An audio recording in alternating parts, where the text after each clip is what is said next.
Thanks for clapping, Steve. So the way this is going to work is that the readers are going to read up here at this podium that Malcolm is standing in front of, and there are not enough chairs for all of you because so many of you came out. So that means the floor is a wonderful option. This side of the podium is also a wonderful option. It's closer to food. It is closer to food. There are some cookies. Cookies and beer are back there, if you didn't know that. You should go grab that. But it looks like maybe we did okay in terms of seating and chairs, and we're okay. Boo, boo on seating. Everybody's a critic. You can sit on the floor. Like you're all like, every time I've been to Classic Lines, I've sat on the floor for reading, so I don't know. There's carpeting here. But that's fine. It's fine. In other news, obviously you know we're at Classic Lines today. So thank you, Classic Lines, for having us. Yay! I would point the camera at you, but I'm not sitting at the camera right now. Anything else to say? After the reading, we'll hand a back of a sheet. You should just write your name on it, no matter what's on the back of it. It will serve as the sign-up sheet so that we can keep providing you with snacks and alcohol. Yeah. We're a little frazzled. We're always a little frazzled. Yeah. A little frazzled by the change in scenery, but that's okay. It's going swimmingly so far. But I think otherwise, we're just going to get started? Yeah. Okay.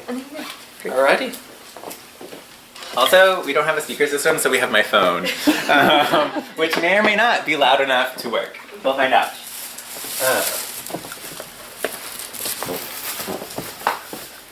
And also, I can't remember who's going first.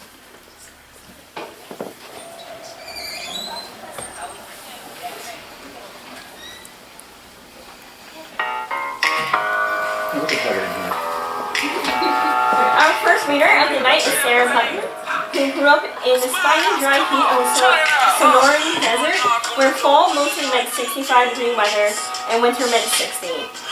Her work has appeared or is forthcoming in Belt, Cultures and Cuisines, Litro, and Paper Magazine. She's the co-editor of Hot Metal Bridge and is happy to be here. Sara Button.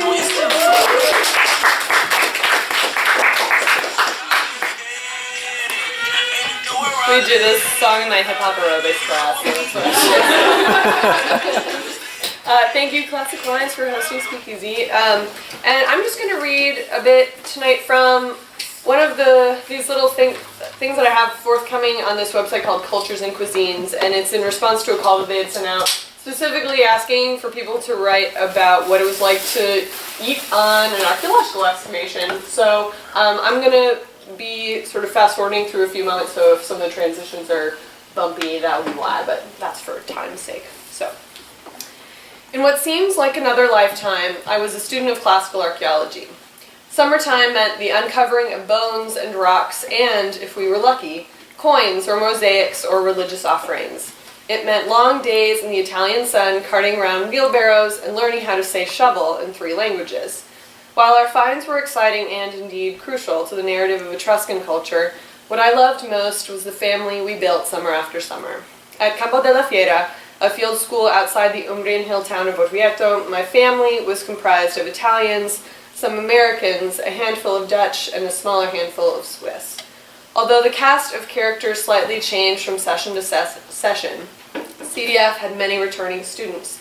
La Professoressa, as we called our dig director, and most of our trench leaders, had been there since its inception in 2000. And my favorite times of day were the hours when everyone on the excavation would come together to eat. Every dig has its own system of feeding its team.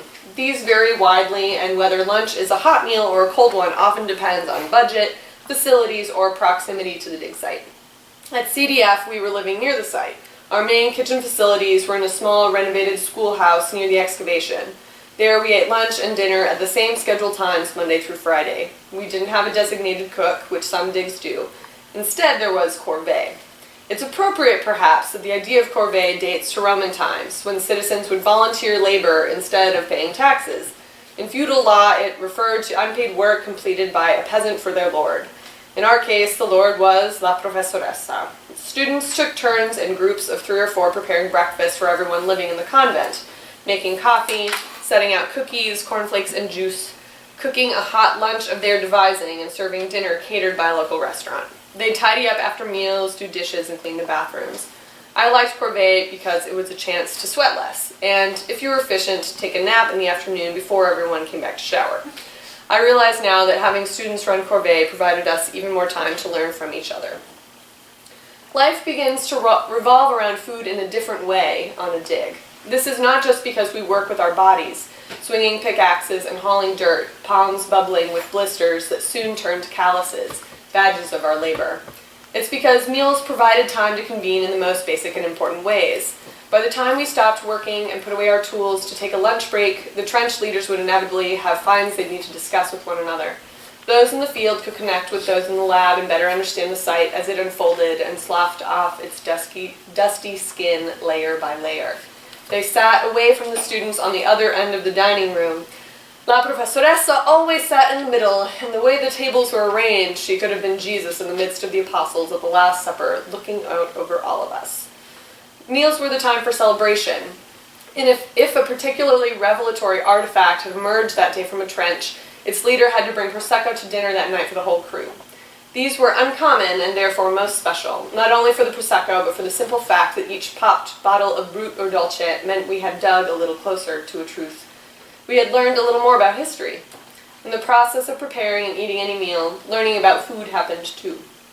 On the dig, I learned how to measure the correct amount of pasta to feed 50 hungry people, how long it takes a giant pot to boil that holds enough water for said pasta, how to turn leftovers into a new dish.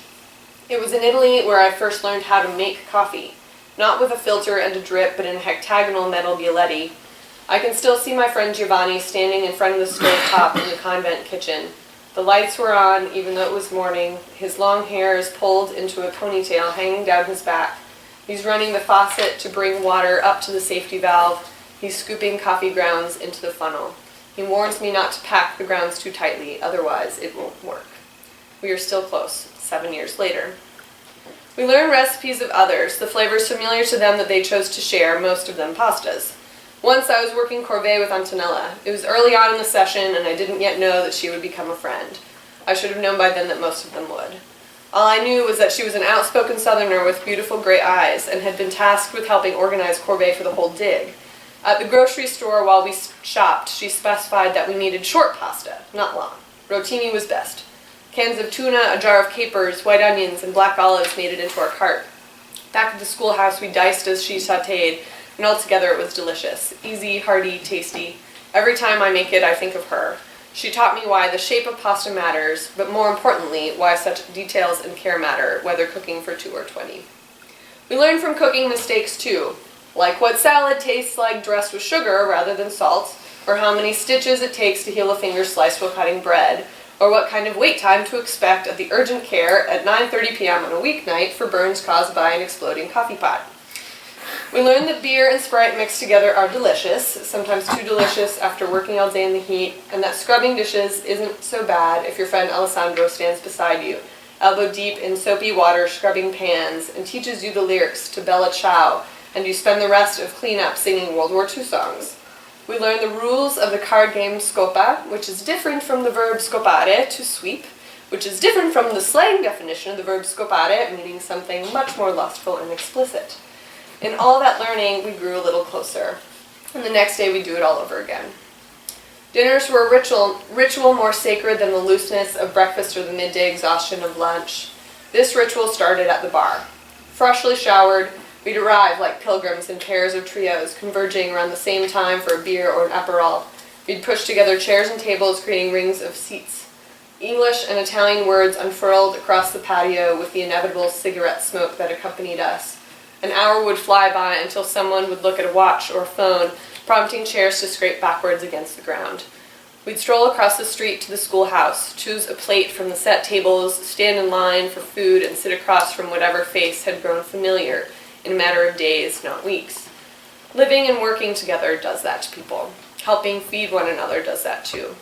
Whether we liked it or not, everyone would become familial. Mealtime was loud, as I thought it should be.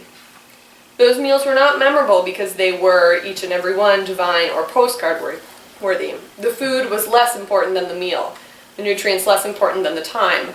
It was where life on the dig took place. The trenches and the labs were our office. The table was our home. Dinner didn't end with the clearing of plates. Rather, as eating wound down and cups of coffee replaced cups of wine, someone might bring out a guitar. We had a great many someones who were musically inclined, and music, like food, is less beholden to the borders of language and politics our world creates. So it was that on many nights, while the corvée team cleaned and La Profesoressa talked with other supervisors, we would sing. We gathered chairs and pulled benches onto the gravel patio next to the schoolhouse. Someone might lean against the door jamb, creating silhouettes in the threshold between the dining room's light and the nighttime blackness. More English and Italian drifts this time, not in conversation but in song. On a dark desert highway, cool wind in my hair, and hello darkness, my old friend, I've come to talk with you again. The vowels stretch and dance in the mouths of non-native speakers, most of whom know these lyrics far better than I. Sometimes we enter the world of Italian prog rock and folk with haunting ballads of blind love or funny ditties ribbing the church. I will never forget when a very special person would accept our pleas for her to play. I see Claudia, an esteemed archaeologist, beloved trench leader, La Profesoressa's right-hand woman, as I always will, bashfully refusing the guitar before gently accepting it with a close-lipped grin and a bob of her head. It is her old friend and confidant, it seems. To her we listen more raptly, more deeply than to anyone else. Eyes closed, she strums and raises her voice with a strength and melody we never hear her use during our daily work. It was in these moments at the end of a long day with our bellies full that an intangible joy settled over us. It's never until much later we ever realize how meaningful these moments are. The curse of getting older is reflecting on when we took such moments for granted. I left archaeology in part because I realized I didn't love it. I loved CDF. More than the days digging, I yearned for the nights singing, the hours talking over empty plates. And when I got the news 3 years ago that Claudia had committed suicide, I couldn't help but ache to be with those people I hadn't seen in years. Sharing meals was not the only thing we had done together to solidify our friendships, but it was more than enough to remind me what a dig can be when it's at its best. Homecoming to a home we didn't know we wanted. Insight into family we didn't know we had. Thank you.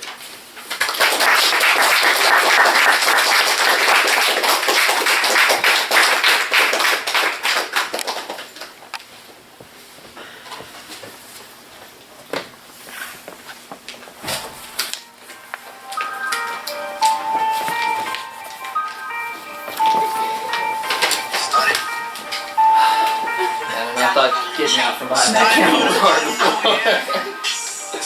Alright, I get to introduce our second reader of the night, Kelly Andrews. Kelly Andrews can't stop telling strangers about her quirks as a middle schooler.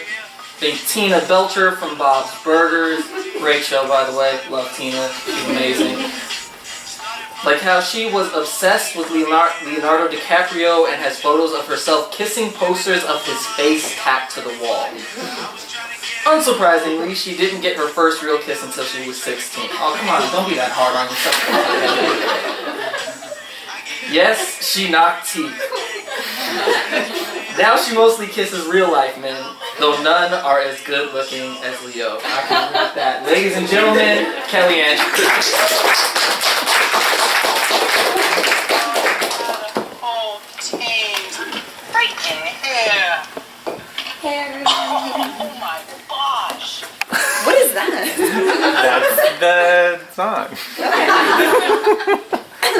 Or the version of the song that I have. Okay, so I'm gonna read, I'm gonna read a few of these poems that I'm working on that are in a series called The Body is a Poem I Can't Stop Writing. And then I'll read some other stuff after that. So they all have the same title. The body is a poem I can't stop writing. Aware I would never love this body, even at conception, before the naming, I rocked too big inside the pink of my mother. First fear, unspectacular drowning, red lid of my eye falling open. I can never make myself that small again, can't get inside the skin of another for wanting too much. When he fucks me in the ass, I draw his thighs closer, the pain indistinguishable from my own hand, until the blood's let out, knees bent and barely breathing, I'm a silhouette wetted in the dark, carving out this womb. I place a mirror in the back of my throat, tie string to the corners of my mouth, a makeshift aperture. I can capture anything in the light if someone pulls me just right. So I like to get the really dirty stuff out of the way first. Nothing else is going to be that dirty. A little dirty, but not that bad. Okay. The body is a poem I can't stop writing. Are you naked in your bucket of... Okay, so I forgot I was going to explain this. So there's this great book that C.A. Conrad has, that he has like these like prompts in them. And so this is based off of a prompt. That's all you really need to know. Okay. The body is a poem I can't stop writing. And then there's an paragraph. Are you naked in your bucket of water? Kara C.A. Conrad. No one comes to the door asking, despite my body in the lukewarm water. No one knocks or tries to peek through the double-paned glass. Because I'm a poet, I watch in my nakedness the neighbors and cars, listen to a dog barking down the street. I'm aroused by my strange self, sweating and ready to fuck. I've worn this body for 30 years, and I keep trying to break it in. When I'm sure I'm alone, I put my clothes back on, walk to the grocery store for mint chocolate chip ice cream. Back at home, my mouth moves deliberately in the mirror as I swallow each bite lovingly. So I stood in a bucket naked and looked out the door, like the window, in case you guys didn't get that. Okay. The body is a poem I can't stop writing. On Pony Island, I watch women's striped nylon suits disappear into vulvas and prickled bikini lines, silk slipping out the sides when they pull away the wet material. I draw 2 big breasts in the sand, round shoulders, seashell necklace. Later, she takes off her pants, and all I can make out is a head above black waves I let rock against my legs, a sponge-like fear or fascination that I'll keep walking into the ocean. Just a spoonful of salt water swallowed is enough for someone who's never learned to swim. In the future, we won't need face masks, tanks, all of that. Scientists are inventing new things every day. Flower sound, teleportation, artificial hearts, etc. I could wet my hair in the night with a little more time, float backwards. I'm willing to try most everything. All right. So I just have a few more. I don't know, I don't have anything to say about this, but I thought I should pause for a second.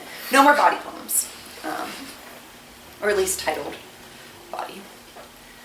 Failure means a drowning death. First spasms, stomach full up, and a relaxed throat where water can flow freely, spill over a lip, a metal milk can. The audience plugs their noses, cheeks puffed out, and watch the clock's little hand descend to 6, then 8, then unbelief. Someone could fold themselves, restrained, and still emerge, stiff-legged with wrinkled skin. I curl your thumb and fingers to shape the letter C. Place it just under my chin. Hold here until my chest rises up. Grip on your wrist, whitening the skin, and underneath my writhing legs the sheet bunches. Now soft, now loose my sound, and I will stretch this long neck back, let you bruise me in a new way. I got like really flushed. That's because I drank my beer really fast. So the next poem I'm going to read is like really new and hasn't had any comments, and it's a sonnet. Larks and owls. Flying east-west, we can shorten a lifespan. View overhead of a voluminous landscape sparks psychosomatic symptoms she can't control. Her circadian period becomes an isolation chamber hung with strings of blue globe lights. Tempo of grief beating down the minutes. She rises like larks, calls cups of dead grass home. She would love you until shifting crevices quieted. An owl is slow to wake, crescendos at night but won't return her calls. Shapes behind eyes closed, and no bit of broiled tongue, delicate bone, will feel that which refuses to stop wanting. Okay, so Are we gonna try gonna the- try it? Okay, yeah. So I am. Wait, can we use your speaker for this? Kelly has a poem that has a recording part. Yeah. So I have like an introduction that I had a really great assistant help me with and do together. Surprise! So we're gonna play this, and then I'm gonna read the poem that I wrote based off of this. We're gonna see if this works. Yeah. Who knows? Or we could just skip it.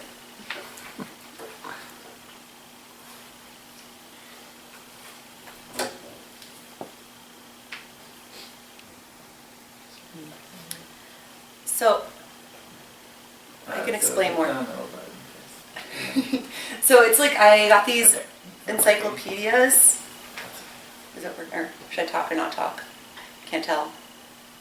Tell more? It's not playing through. So, Ah. so do you want to try it off my phone and see if we can hear Yeah, so I'll explain a little bit more too. So I got these encyclopedias from the 1970s that are like science and technology, and they're like a gold mine for images and weird ass articles. And so I found this article that was called Beyond Dying, and it was it had an interview in it of there's people in the 70s who were doing LSD treatments as a way to like cope with the fact that they had terminal illnesses, and then the doctors would like interview them afterwards. So what Sam and I read, which I don't know if you guys will really be able to hear from this phone, hopefully you can hear some of it, is an interview between these two people, and then I just like wrote a poem off of that. Okay. Put it over here. Okay.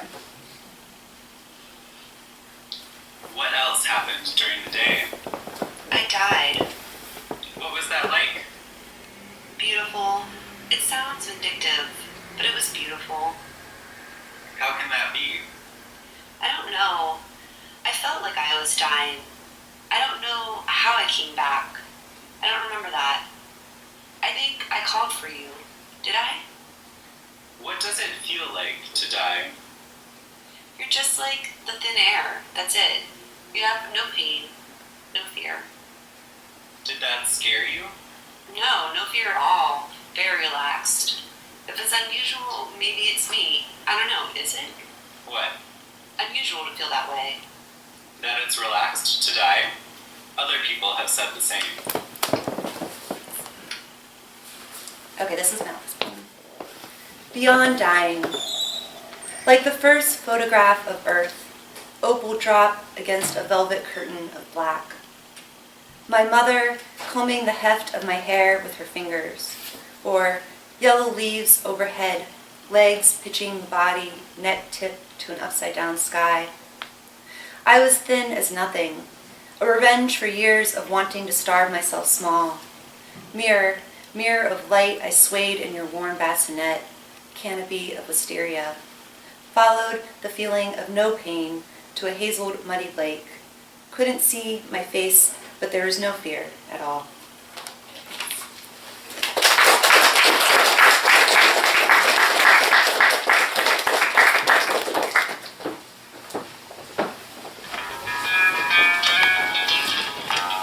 Our next reader of tonight is Joey Murphy, who has lived in Pittsburgh for over 20 years and is completely mystified as to why. In her fourth and final year of the MFA program at Pitt, she is hacking out a memoir and hoping none of her sisters start reading books.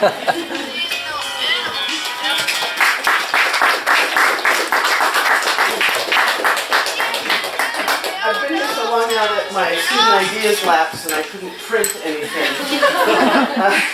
So I have to use the computer, which I usually won't do. This is called Larryville, 1992. It's a shame you won't go right for the paper. I could make a call. People still remember your grandfather. You'd have a job in no time. My mother sighs across the miles of telephone line. I can feel her shoulders deflate. You write so beautifully, just like your grandfather. The very thought of this terrified me. It was my closely guarded secret that I couldn't diagram a sentence or name the parts of speech with any reliability. Even my mother didn't know.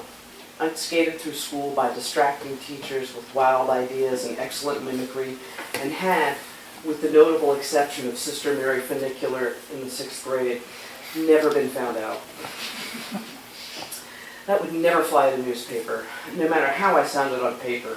Someone would figure out that I couldn't find the past participle with both hands and a flashlight. I would tarnish the family legacy. Sure, Mom, that sounds like a great idea. I was gambling that before she found her address book, she'd forget this conversation. Praise Miller Lite. I really like that. The Pittsburgh Press folded by the end of that summer, ending any threat that I would be forced to commit journalism. Meanwhile, that evening, dusk was settling over the spring as I left my apartment on South Atlantic Avenue. I'd chosen the neighborhood solely because my girlfriend already lived there, and I felt moderately oriented to the big city from there.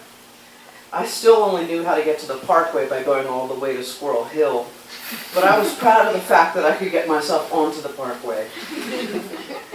The girlfriend and I broke up the second I'd finished unpacking, and on that night, as I dressed in my best blazer and bolo tie and ankle-high cowboy boots, I was getting ready for some big city gay singles action. Heading down to the Strip District for that Sunday's tea dance. There was a buffet and a pool tournament at Pittsburgh's newest gay bar, Skylights. I accidentally and magically transported myself from the Liberty Avenue in Bloomfield to Butler Street in Lawrenceville through my own personal wormhole. I only realized I was going in exactly the wrong direction when I noticed the lights of the downtown receding in my rearview mirror. At that time, in the early 90s, Butler Street was bleak. It was miles of wrecked storefronts, Edwardian window frames, their plate windows covered by yellow sheets of newspaper and plywood. The sidewalks were punctuated by burned out street lamps and piles of garbage. There was almost no foot traffic at night. That's why I was so surprised when a young woman jumped off of the curb and started waving her arms at me as I swung a U-turn. I pulled to the curb to see what the matter was, and before I'd even stopped, she pulled open my passenger side door and hopped in. She was dressed in sweatpants and a Steelers jersey.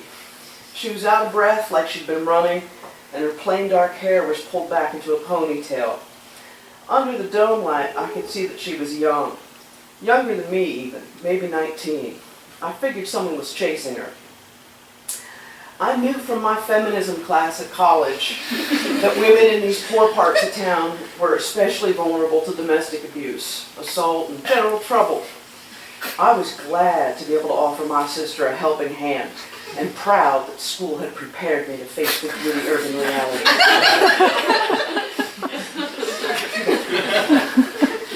What's the matter? I asked. Do you need to go to the hospital? Should we go to the police station? The police? She spat. No! Oh no, maybe it was a policeman that was harassing her. What about such things?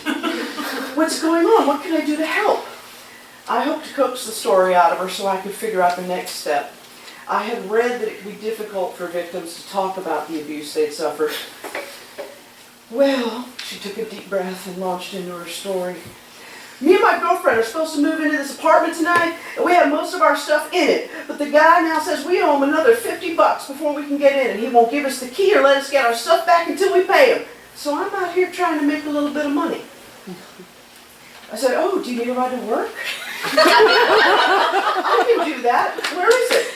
I totally could do that, too, provided she navigated. No, I don't need a ride, she said pointedly. I just need to make a little money. I said, well, how can I help? Are you looking for a job? I couldn't figure out how she expected me to help her find a job at 7 p.m. on a Sunday night. You need a ride to a payphone to call her? She gave me a long, pitying glance and repeated herself. No, I'm out here trying to make a little money.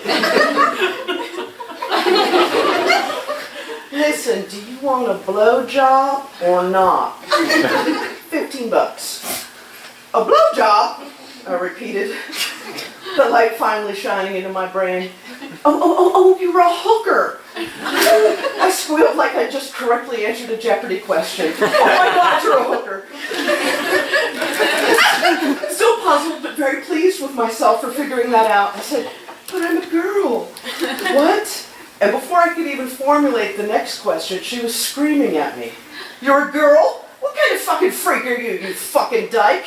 She spat at me. I don't do girls. I just give blowjobs. As she climbed out of my car, she added, I'm gonna call the cops, and slammed the door.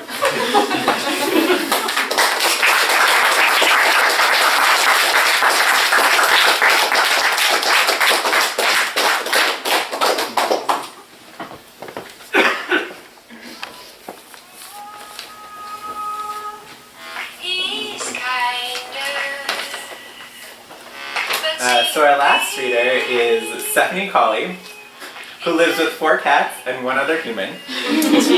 On the first day of class this semester, one of her students said he was studying actuarial math, and Stephanie blurted out, "Does that mean you predict when people will die?" She went to a college that recently bought a bankrupt casino in Atlantic City and then got locked in a legal battle with Donald Trump. She, like everyone from where she's from, has developed a theory about why and how tourists poop on the floors of public places. And she has never broken a bone. Stephanie Cawley.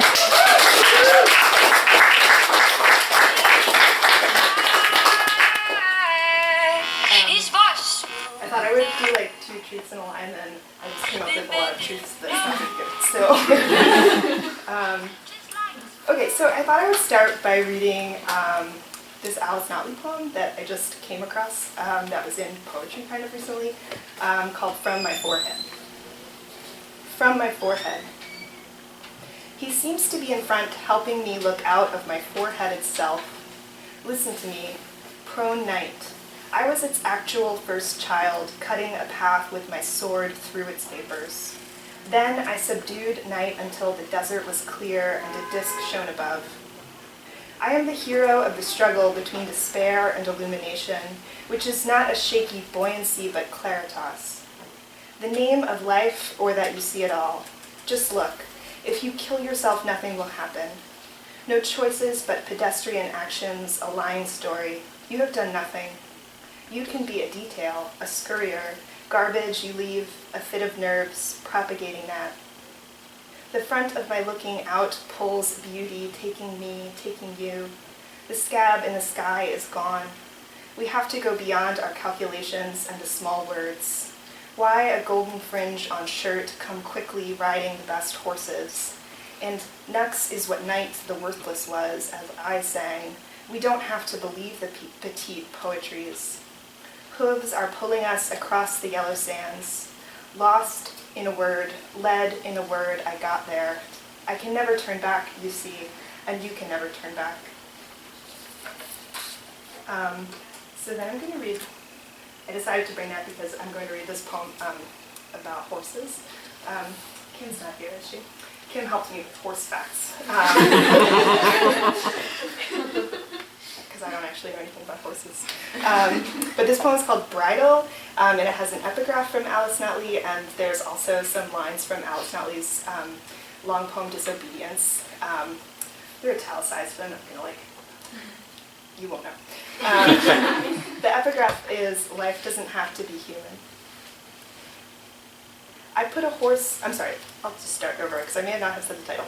The title is Bridle. Bridle. Life doesn't have to be human, Alice Notley. I put a horse in the poem. I braided her mane. She was all the colors I knew the word for, chestnut, brindle, bay. It is possible to know the word for snow and never brush its crystals. It is possible to touch a woman and never know her name. The horse's name was Silence. Her hoofs clomped tracks through the snow. I knew the snow's name once, but when I touched it, I became smoke. The adjective and noun forms glide side by side. I am no longer damaged. Silence wasn't silent. Golden wasn't hewn from gold. I wanted to be myself described, not some other form. A silent girl, a girl made from snow, a girl whose hair was full of horses. I say this, but it isn't true. Escape is a sail filled with endless wind. Escaped is what the wind leaves when it goes. I imagine the feelings don't belong to me but float, clouds through porous skin. I become a hollow shell for the horses now with braided tails who run up and down my bones. There is a type of snow that means everything is sleeping, and a type that means everything is dead. Speak to me, ghoul. My name is no one, and the wind isn't letting anyone else come in. There was a greenish stone lodged under the skin of my heel. A man showed me how to open the peach to its pit, then split the pit to reveal an edible amber heart. The horse shook as if wind touched her, but the air was still. Can't remember the damn dream. I knew somebody could, so I shook too and placed the salty heart on my tongue. I wore white. The snow filled cracks in the bark so the trees wore cold lace veils. I promised the sea I would marry its salt, but here I was, frost glittering like candlelight. To say death is to know, to marry your death. The tiny church in the pines was hardly wide enough for a coffin. The dead would have to wait outside. Who was the I who wore a white dress and did as she was told? Bridle the mare, become a tree letting go its frost-bitten needles. Drink this salt, you. And worse, who was the voice that told? Chew the heart of a peach even if it's not sweet. Become a big black eye that rises like an inked-out moon.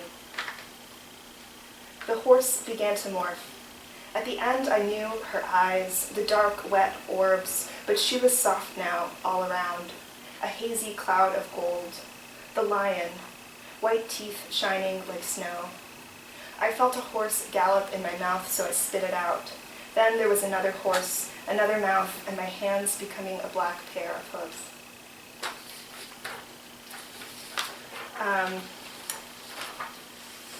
I decided to read all these sort of nature poems. So now I'm going to write a poem. Yeah, I don't know. I decided to write a poem from the point of view of the cloud. And then I brought it into workshop and everyone was like, who's speaking? I was like, no, it's a metaphor or whatever, but also I was just trying really hard to imagine what, the logic of the cloud. What are clouds? Okay, anyway. The poem's called Strata. I'm writing from the clouds where I mother the rain. I mother the air until it crystals. I mother the ground until it's cracked by storms.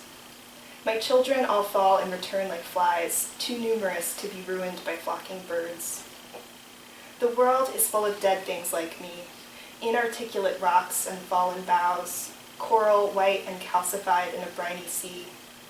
When the bough breaks, it means the baby is being dropped from its mother's arms. This is called love. When the heart stops, the body becomes alive in new ways. It blooms, but its flowers are not lovely. Branches lacquered with frozen wings, ground littered with shriveled butterflies. At the heart of the swarm is nothing special, the warmest cell among cells. My children bring me colors and I eat them, their ultraviolet skins.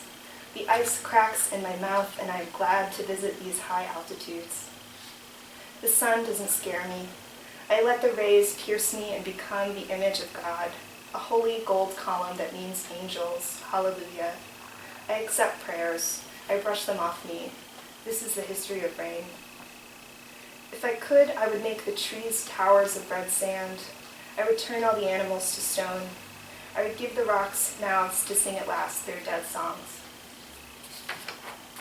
And my last poem I'm going to read, because all my poems are really long, is a pretty new poem. I'm not sure if it's fully done. It's called Pine. And it's sort of about, I went in a cave recently. Probably everybody has been on those cave tours. It's all over Pennsylvania, but it was really cool. So there's some caves.